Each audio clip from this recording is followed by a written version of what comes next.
What you really need to earn to live in Charlotte, North Carolina. This one's for you. It's the one you've been asking for. I'm gonna break down my family's budget so that you can see exactly what it takes to live in Charlotte, North Carolina. I just want to preface this by saying, first and foremost, I understand that this is not going to be everybody's budget. There are singles and double income, no kids, and empty nesters, and families with littles, and everything in between. There are people who make a lot more money than we do, and there are other people who just don't have the same opportunities that we've been afforded. I can only tell you my reality, and that's what I'm sharing with you today. Let's get it.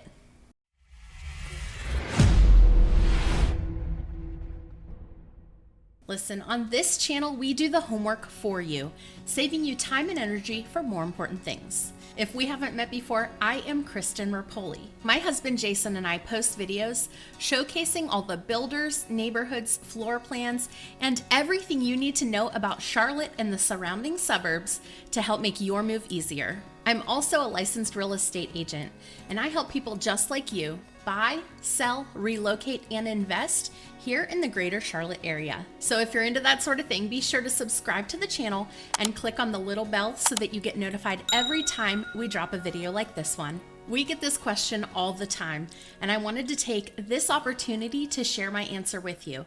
So in today's video, we're talking about my family's actual monthly budget. We're going to be talking about our housing expenses. We're going to be talking about our utilities. Of course, we're going to be talking about food because we do have 5 mouths to feed.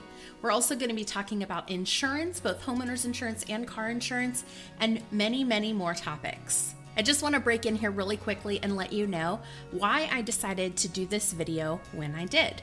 There is a company called Smart Asset, and they published an article about what it costs to live in some of the largest metros in our country in 2024. The article from Smart Asset said you needed to earn $101,338 as a single adult and $235,123 for 2 working adults with 2 children.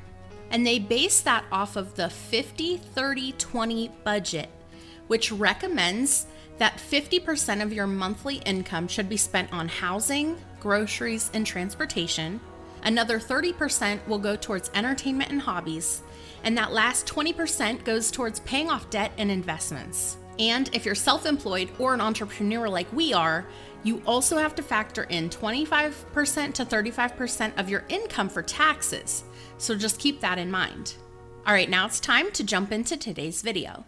The first topic we're going to start with today is the big enchilada, housing. And the reason we're going to start here is because when you move to a new area, you need to be aware of how much this is going to cost and how you're going to approach it.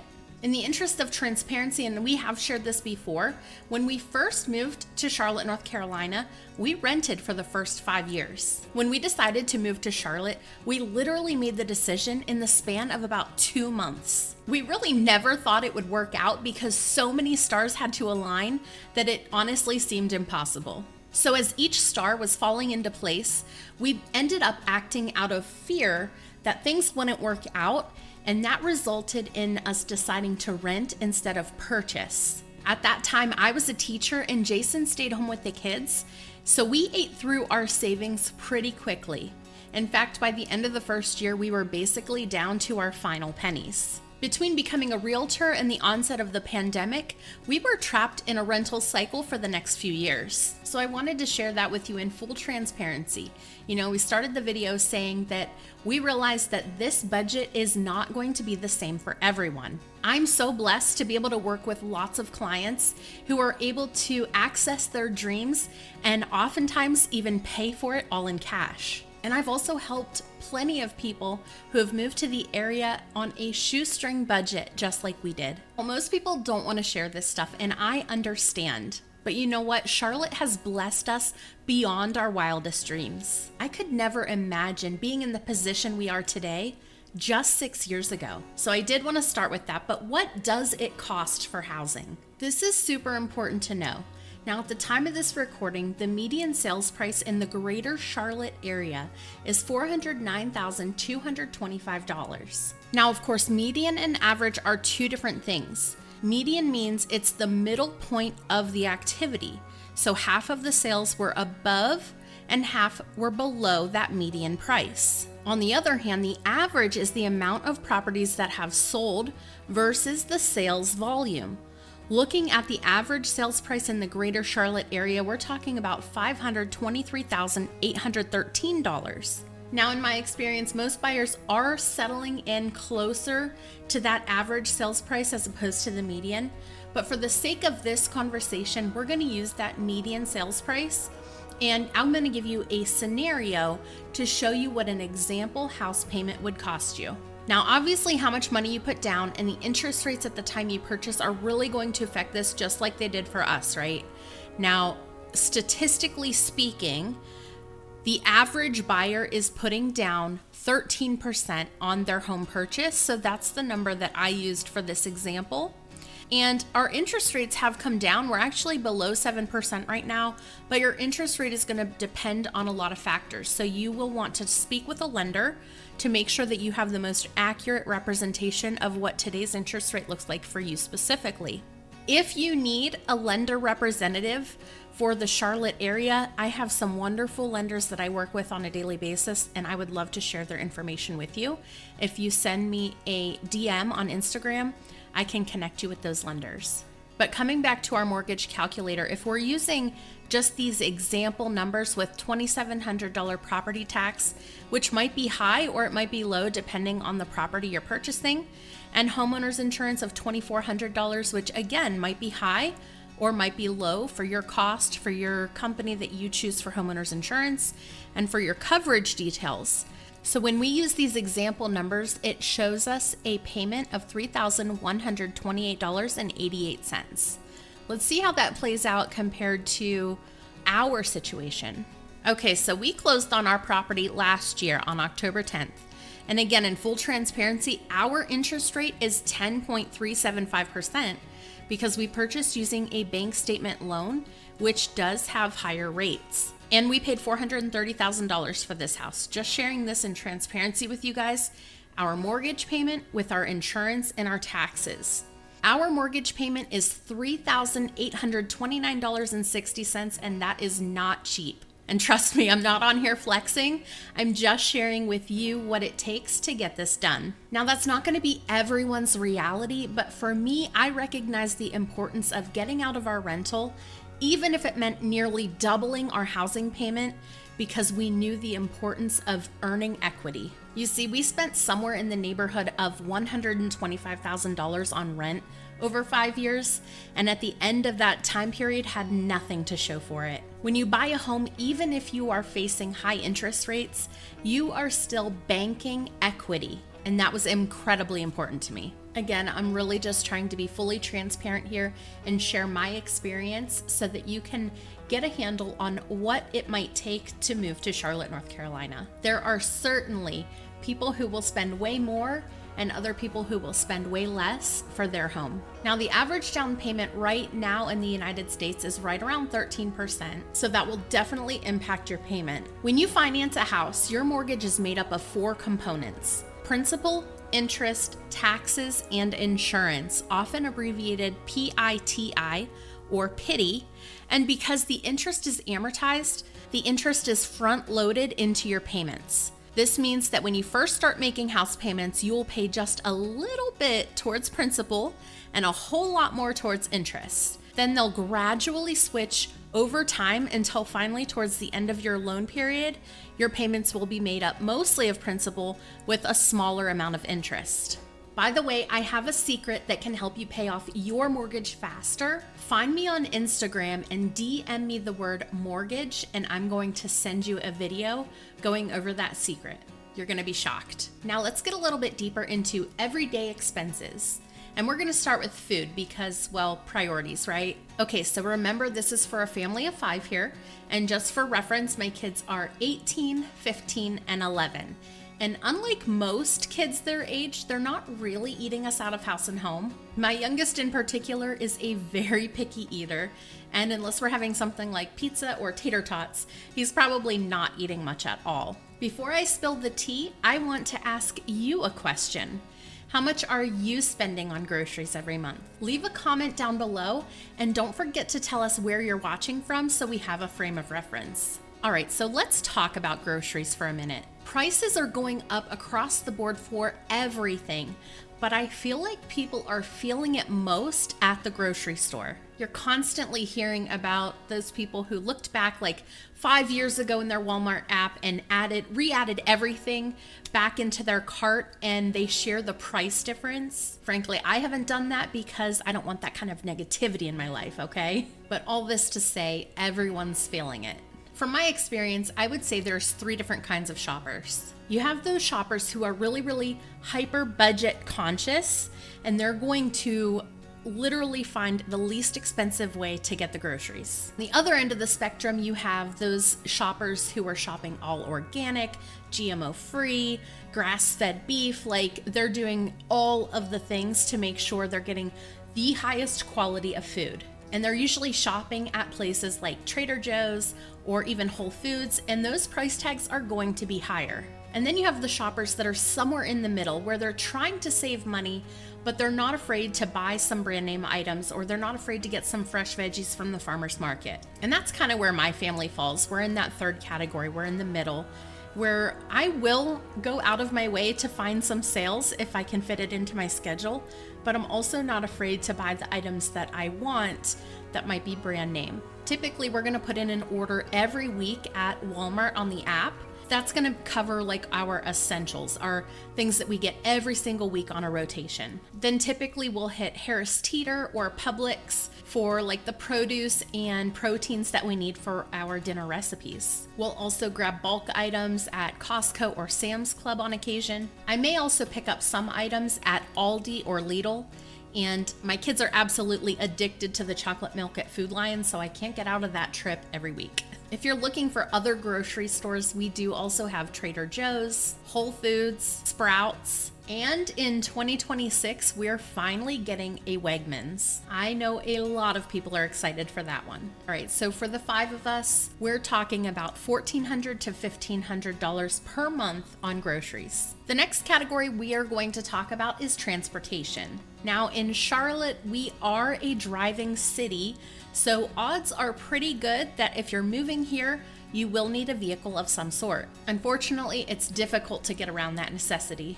Yes, there are a few select places you could live and potentially survive without a car. Places like Uptown, Plaza Midwood, South End, Noda, Dilworth, Elizabeth, and Wilmore.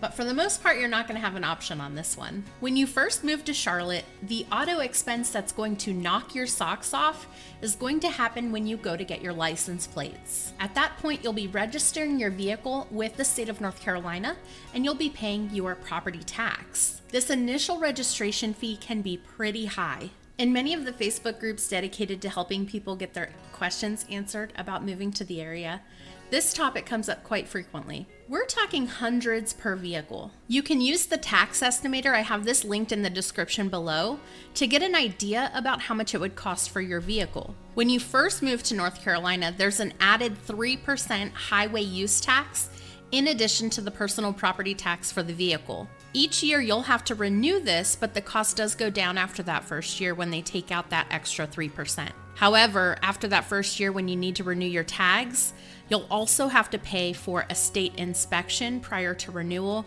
and that runs less than $50 per vehicle. Now, how about car insurance? Obviously, this can have a lot of variation depending on the company you choose and your coverage, but all I can do is tell you my experience. Let me mention here that it's extremely important to get multiple quotes from insurance brokers to make sure you're getting the best cost available if that's something that's important to you. I have a couple fantastic local insurance brokers I can connect you with if you need someone. Find me on Instagram and DM me with the word insurance, and I will send you my favorites. Our car insurance for 2 vehicles for the whole year is right around $1,400.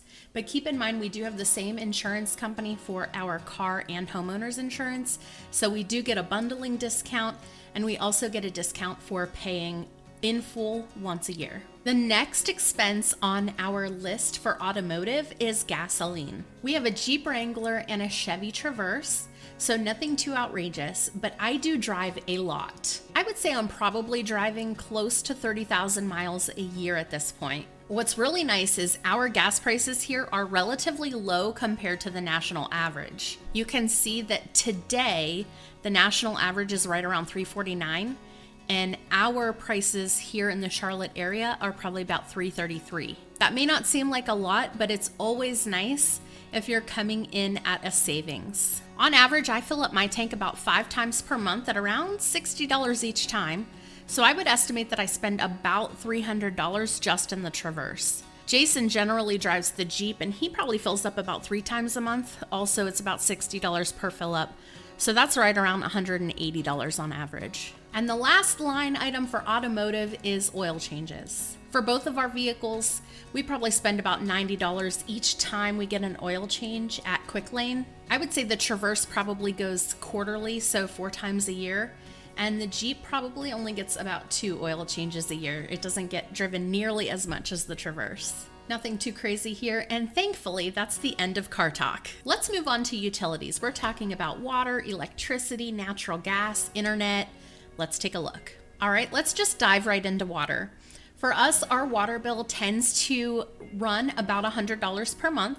That is water and sewer combined. And like I said, we do have 3 kids. They take very long showers, particularly my oldest. And of course, there's the laundry. I would say we do about 7 loads a week on a typical week. Other things that could impact your water usage here, if you have a pool or an irrigation system, that will definitely be an added expense. I would say neither is extremely common in the Charlotte area, which is definitely a surprise to all of my Florida clients, because in Florida, it's pretty much a given that you have irrigation and a pool.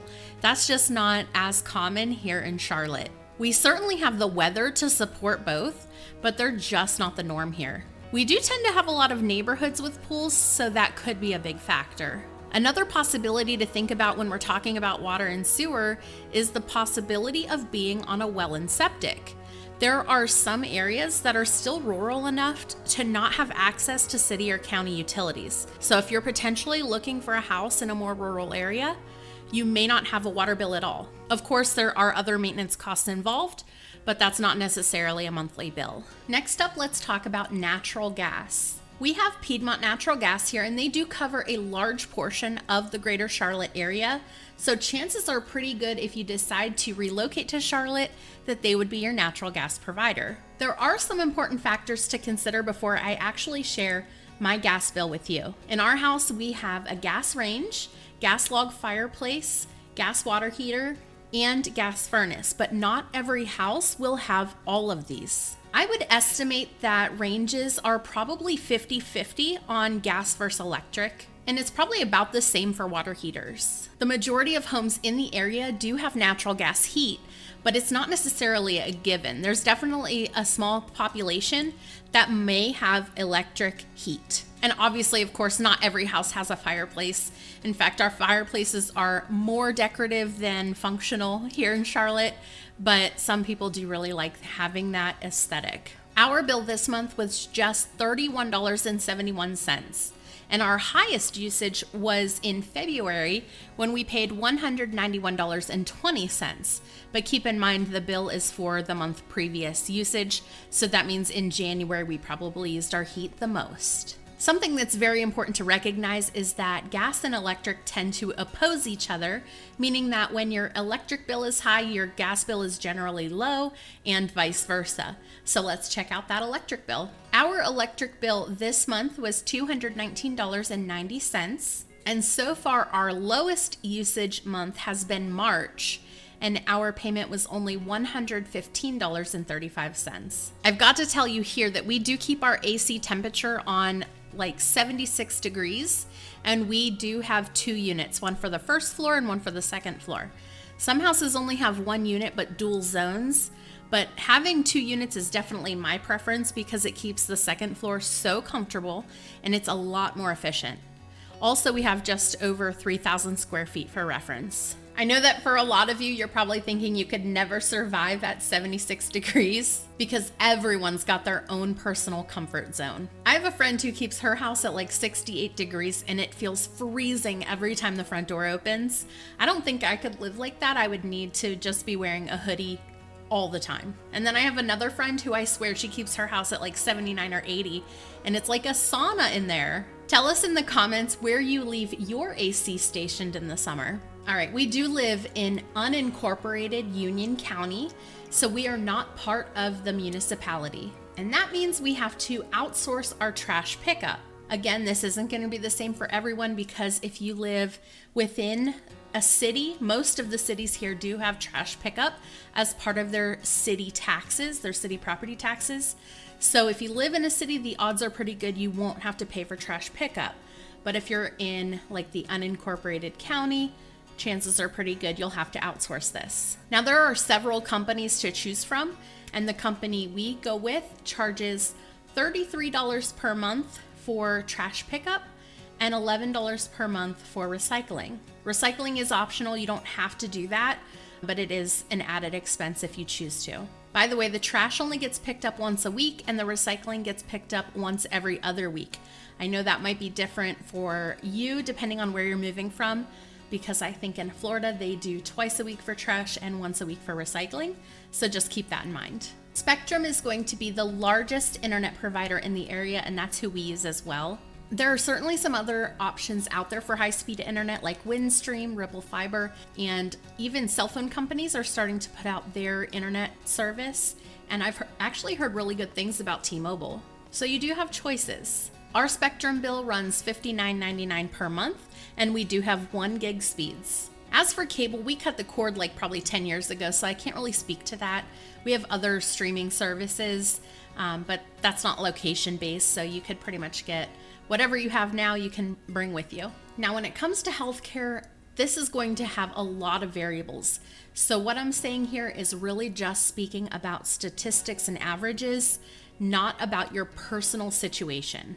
And according to statistics, healthcare in North Carolina is going to run about 12% higher than the national average.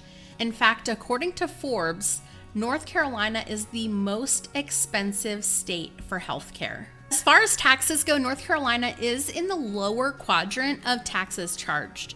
I found a great resource to share with you so that you could see the different tax rates. I'm going to share this link down in the description below. Some of the highlights from this site show that North Carolina has a flat 4.5% individual income tax rate, and also that North Carolina does not have an estate tax or inheritance tax.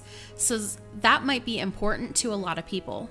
And this property tax calculator from Smart Asset is also another valuable resource that I'll link down in the description so that you can kind of figure out how much you'll be paying for property taxes. Another thing we get asked all the time is about the cost of daycare. Now, we've always been very lucky in this category. When we moved to North Carolina, my youngest was just about to go into kindergarten, so we never had to worry about daycare. Heck, even in Ohio, we were super blessed to always have family who could watch the kids when we had to work. So in all of our parenting years, we've honestly never had to worry about daycare. I realize that makes us incredibly lucky compared to a lot of people. If you're moving here with littles, you probably need to know about daycare costs. Obviously, there's going to be a huge range here because there are many different types of daycare, like daycares in churches, in-home daycare, Montessori daycare, and plenty more. In addition to the different types of daycare,